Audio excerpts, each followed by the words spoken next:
welcome to my channel. I hope you've watched my first video, and if you haven't, the link is in the description below. Please go check it out. So this video is for all those people who are aspiring to go abroad, and I'll be sharing my conversation with my husband Rohit and one of my friends Rajiv for you to have a better understanding on how life is abroad. So now I'll be calling in Rohit Serene. He's been in Australia for the last 6 years. He came in as a student and now he's a successful IT professional. Let's welcome Rohit Serene with a big round of applause. Hey! Hey, Nitya, how are you? Hello, I'm good, thanks. How are you? Pretty good. So let's start from the very beginning. How come you decided you want to come to Australia?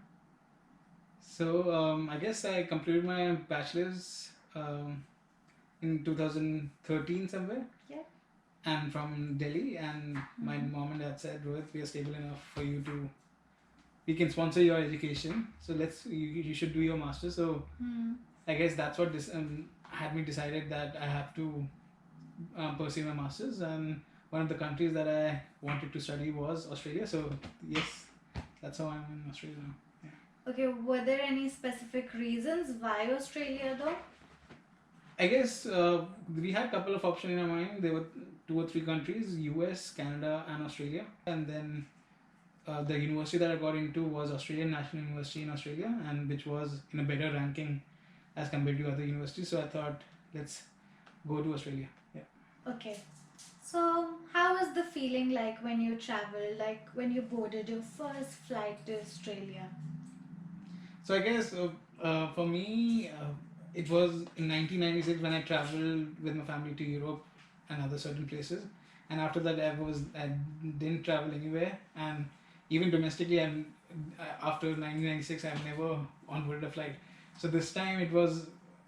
Now I was around 23 years old, and it was a kind of new feeling. There was some question that I had in my mind, so how it's gonna be. So I had those sort of things going in my mind, that what all things you need to do, but it all went well. So yeah, my flight, onboarding the flight was the thing that I was more story about rather than other things. So yeah, it went really well. Yeah. Were you scared at all? Not really. I was prepared. At 23 years of age, I was pretty prepared that yeah, I'm gonna pursue my masters and it's gonna be in Australia. And because my brother has also had the same sort of feeling, he went to London and US for his higher education. So kind of in the family, kind of I knew how it's gonna be like. So that obviously helped you because your brother was already studying abroad. Correct, yeah. So I had an idea how it's gonna be like, how the life's gonna be like in Australia. That's good. So when you landed to Australia, did you have someone to pick you up? Like, did you already know someone? So so I had one of my cousins living in Perth. So he also did his bachelor's in Australia, and he had a couple of friends who were living in Canberra. So somehow I got the connection made, and yeah, I was received by one of his friends, Govinda Paji. Thank you for taking good care of me during the couple of initial years when I was studying in Australia. So yeah, so it was pretty good. Yeah.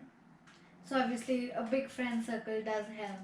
Yeah. So they had a very close. It wasn't a big circle, but yeah, it was a close circle, close friend circle, and they were pretty helpful. I was with them for the initial couple of weeks before I started my education in Australian National University. Yeah. So like someone else helped you, now if someone comes into Australia, would you be the one helping? Sure. The people I know and the people I don't know, if somehow they get in touch with me, and if I can help them in any way they want, yeah. That's good. That's how the cycle starts of helping. Correct, yeah. Perfect. And because we know as a student what all things we as a student worry, so we have, and a lot of my friends as well, so we have dealt with those situations, and always obviously we want to pass on the learnings that we had to our friends. Yeah. Awesome. So how do you think the studies were like as compared to India? So yeah, the studies in Australia as compared to India, they're pretty different. In India, when I was doing my bachelor's, it was kind of spoon feeding. Your professor will say, "This is what the book is. This is what you have to learn. These are the paragraphs. These are the questions. Be ready with these." And yeah, that's how we used to. Like that's how I am. That's what I have experienced in my bachelor's. But here in Australia, they just tell you when they are teaching you, they just explain you the concept um, of a particular subject, and then they ask you to explore. They ask you to research. We have to read a lot of uh, research papers, novels, and all, and to understand that particular concept and to make it applicable in the real world. So yeah, it's kind of different, I would say. In Australia, the even the examination sort of process is also a bit different.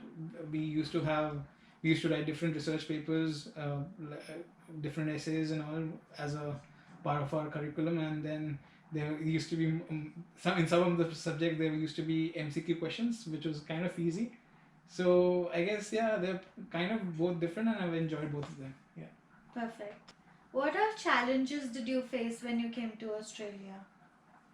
I guess there were quite a bit challenges when I came to Australia, right from finding your accommodation, first day at college, and then getting to know people and making good friends there. The, those were so there's challenges in I would say every day I would say, and then even finding your first job, then managing your personal life, your study life, and then your work life as well, because you have to earn to pay your expenses. Of course, you can rely on your parents to send money and all, but then at this sort of age, I wasn't comfortable getting asking for money from my parents, so I thought, no, let's also work part time while you're studying. So yeah, So you basically wanted to be independent, which is really good. correct. So I guess yeah, it was important for me to be independent at this point of age. Yeah. Perfect. Yeah. Like you said that you had to balance your work life, your studies, your personal life. When you say work life, when did you get your first job? And was it while studying? And also, what was your first job like? Yeah, so my first job was in the hospitality field, and I worked as a barista in one of the Australian cafes. I would have applied for certain other jobs which is related to my field in engineering, but because in Australia as a student you can work only 20 hours a week, so it is very difficult to get a full-time job. But you can also get some part-time internship as well.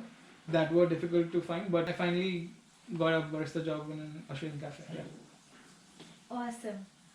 Was it hard finding that job though? Like, did you have to apply online or did you just have to, walk in and just apply for the job? Like, did you just give your resume to them? Like, how did it all work? Yeah, so certain jobs I had to apply online, and certain jobs, for example, this barista one, I had to have my resume in my hand and I have to just go into certain cafes and restaurants and just drop in my resume. And if they find your resume, like if they find your profile well good enough to suit with the role, they actually give you a call, and yeah, that's how I got my job. Oh, that's good. Yeah. So, how did you evolve from like working in hospitality to now working as an IT professional? How was Yeah. the journey like? So I guess once I finished my masters, I was looking for my professional job because then I can work full time. Yeah. So within the next 6 months, I got into an IT consulting firm. It's called Gravity Consulting. So I was working as a business analyst there. It was pretty good. A lot of things to learn. It was a startup, so I used to wear multiple hats at the same time. So yeah, that company really helped me a lot, and yeah. So it depends on the kind of effort you're putting in, because I haven't worked in my professional field Yeah. previously, so yeah, it was kind of difficult for me. But yeah, it was I worked hard day and night, and then from there I applied for my citizenship, and then now I'm working as a business intelligence analyst in one of the government agencies. Yeah. That's really great. Well, there might be times when you would feel lonely, it on festivals, birthdays, anniversaries. How did you deal with your loneliness? What was your motivation to get up every morning, do your chores, go to work, study, and all that? So, what was your motivation? So I guess the motivation was that this whole idea that you are alone in this country, you have to take care of yourself. That was the biggest motivation. And then even one of the things that kept me going was also talking to my family like on a daily basis and having good friends. The one thing that I want to suggest here is that rather than having a lot of friends, you should have a couple of good friends, couple of good motivational friends that keeps you going, that are there for you in happiness and in sadness. Yeah. Perfect. So, your friends and family were a good support system for you, and that kept you going. That's great. Correct. Yeah. Do you think all those hardships that you faced, the challenges, was it all worth it? Like, staying away from your family, feeling lonely, everything that you've overcome to, was it really worth it? Yeah, definitely. I guess when I was in Australia, there was no one to take care of me. So it made me a self-sufficient man, first of all. It made me independent. I started looking for jobs. I was working, studying, and having my own personal life at the same time. So yeah, I was doing a lot of my productivity increase. So just not professional growth will be there when you're abroad. Obviously, in India, you'll have that professional growth as well. But here, when you're alone, it will be at a exponential level. So so yeah, it was definitely worth it. Awesome. So, thank you for joining in. It was a pleasure having you. Thank you. Thanks.